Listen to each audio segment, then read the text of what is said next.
Hello humans of the internet, my name is Iceberg Lettuce, and today we are here in 1.16 Snapshot 20W27A. Yeah, that's right, we're going back to snapshots. So Mojang has decided that in between 1.16.1 and 1.16.2, while they test out some new features they're going to be adding and fixing in the next update, they were going to do a couple more snapshots, or maybe just the one, I don't know.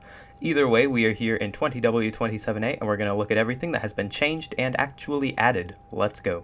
Yes, you heard me right, because there has actually been something added in this snapshot, which is a new mob, the Piglin Brute. I talked about these guys about a week ago when they were first added to Bedrock Edition, but now in this snapshot they have been officially added to Java. So if you missed that video, let's talk about these guys a little bit. They are just like piglins, but they don't wear armor because they don't need it, and they wield golden axes instead of swords and crossbows. These guys do not barter with you, and they'll see through any disguises you try to put on, so even if you're wearing gold armor, they will still attack you. These guys don't spawn naturally just anywhere. You will only ever find them in the Piglin Bastions.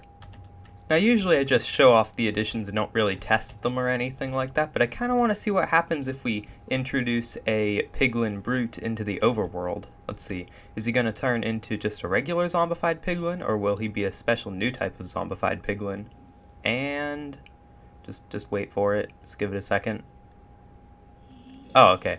So he just turns into a normal zombified piglin, except wielding a golden axe instead of a sword or a crossbow. This is pretty interesting, actually, because there's no other way to get this mob besides doing that. Huh. One small change in this snapshot is that Zoglins are now able to be put on leads. I'm really not sure why you would ever want to put a Zoglin on a lead, considering they just attack you, but I guess you can do that now. A couple of small changes to mushrooms are that the warped and crimson fungus, both of the nether mushrooms, are now able to be placed on mycelium, but they won't grow if you bone meal them. However, the overworld mushrooms, the brown and red mushrooms, are able to be placed on nylium, and they will grow if you bone meal them on these blocks now. The spawning rates for iron golems in the previous couple versions were a little bit overpowered, and sometimes villages would get overpopulated with iron golems spawning from the villagers, so that has been decreased a little bit. Less iron golems will spawn now.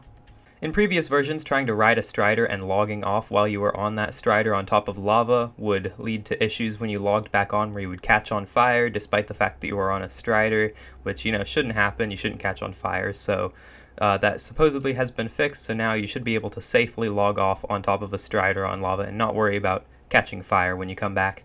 And lastly, the amount of bounce of a slime block has been increased a little bit. Apparently in between 1.15 and 16 this got decreased a little bit. I think it was 6 blocks before that you would bounce up if a slime block pushed you, but then it got decreased to 5 blocks in 1.16, but now in this version it has been increased back to 6 blocks.